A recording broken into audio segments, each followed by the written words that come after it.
Ngayong araw guys ay gagawa ko ng tura-tura na saranggola or yung tinatawag nila na double body. Kaya ayan, inihanda ko na agad yung kawayan dito na gagamitin.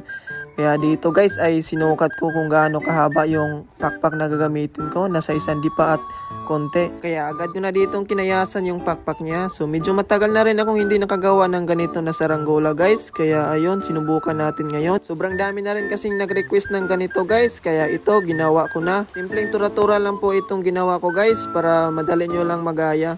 Kaya dito guys ay natapos ko na rin yung unang pakpak niya. Ayan, so maganda na yung pagka-curve. So next naman natin ay itong isang pakpak naman. At pagkalipas ng ilang oras ay natapos ko na rin guys. Kaya ito, maayos na rin yung pakpak niya. So tingnan natin guys yung dalawang pakpak kung parehas ba. Yan, so maganda na yung pagka-curve ng dalawang pakpak guys. So ito na yung patindig niya guys at ito yung pakpak niya. So i-assemble na natin to. Sa gustong matuto ay sundin nyo lang yung video ko.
Ito na nga guys, papaliparin ko na yung ginawa ko na tortora.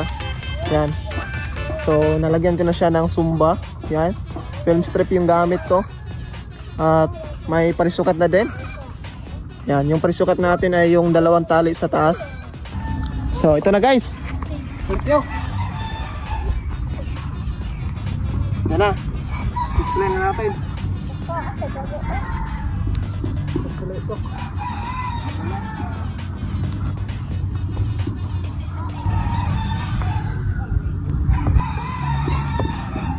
Okay.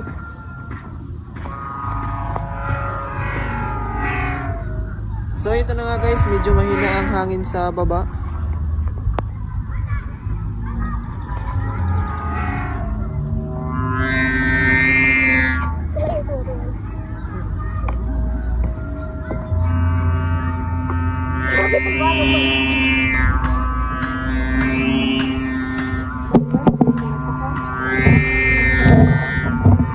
So ito na nga guys, tumatayog na yung tura-tura na ginawa ko. So nakachamba ako ngayon guys. Maganda yung lipat niya.